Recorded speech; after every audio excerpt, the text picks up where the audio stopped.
say chicken involtini, you probably think fancy, but I have it on good authority. This event-worthy meal requires only weeknight effort. Let's find out in today's Daily Dish.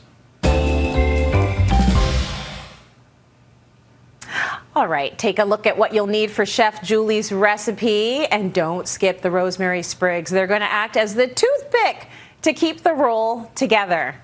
Jules, it is so nice to see you again. I followed the renovation online, and oh my goodness, your kitchen is like phenomenal.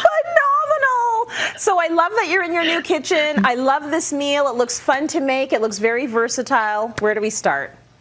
Hi, Tracy. I'm so excited to be back in this new kitchen. It's just giving me so much more life being in this open, beautiful space. So I'm so excited it's making its TV debut on Cityline. Yeah. The first thing we're going to start with is chicken. But when we buy chicken breasts, they come out like really thick. Like you can't roll that, right? So what I do is I get a piece of wax paper, and with one hand, I hold the chicken down and I cut it in half into 2 equal pieces.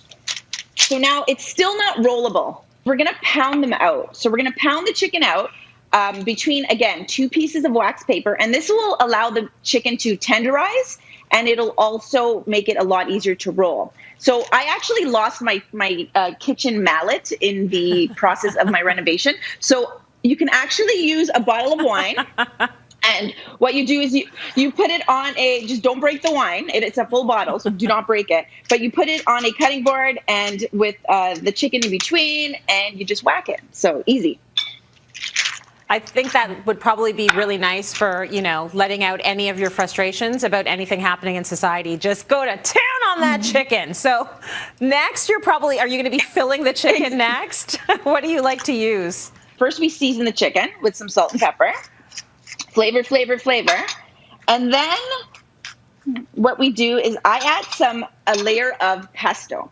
Now, if you don't like pesto, you can use an olive paste. You can use a sun-dried tomato paste. And then I like to add provolone cheese. So if you like provolone, you could use provolone, or you could use fontina, melts really nicely. You can use white cheddar. You can use Swiss, whatever you like. And last but not least, I put a layer of prosciutto.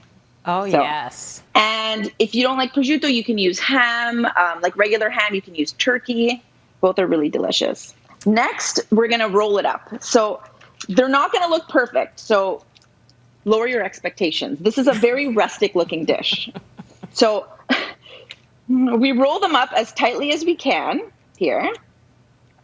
And then we're going to dredge them. First, flour. So this is like a double dredge. So I put it in flour first, and then I put it into egg, some beaten egg I have here.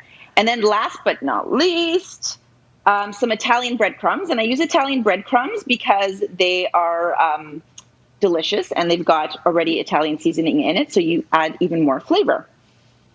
And then last but not least, the pièce de résistance, the rosemary. So I'm going to pick a really nice piece here. So if you can't find a nice, thick rosemary branch, just use skewers, because trying to put a limp branch into a piece of chicken is not fun. So I don't want you guys stressing out over this.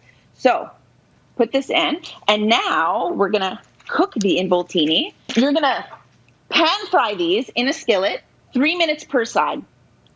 And they're not going to be completely cooked, but don't worry, because they're going to have another opportunity to cook inside the tomato sauce. Cook them for another 10 to 15 minutes and until they're cooked through. That's amazing. And I just want to put a little note in there. So if you are using the rosemary, before you eat any of this, make sure you remove the rosemary or the skewers. And if you have any leftovers, before you put them in the fridge in an airtight container, remove the rosemary, because it can become very pungent. Oh, okay. I just love the fact that you incorporated the rosemary. It adds good flavor. It looks very Instagram worthy. And it's a beautiful recipe that you would think is so hard to pull together.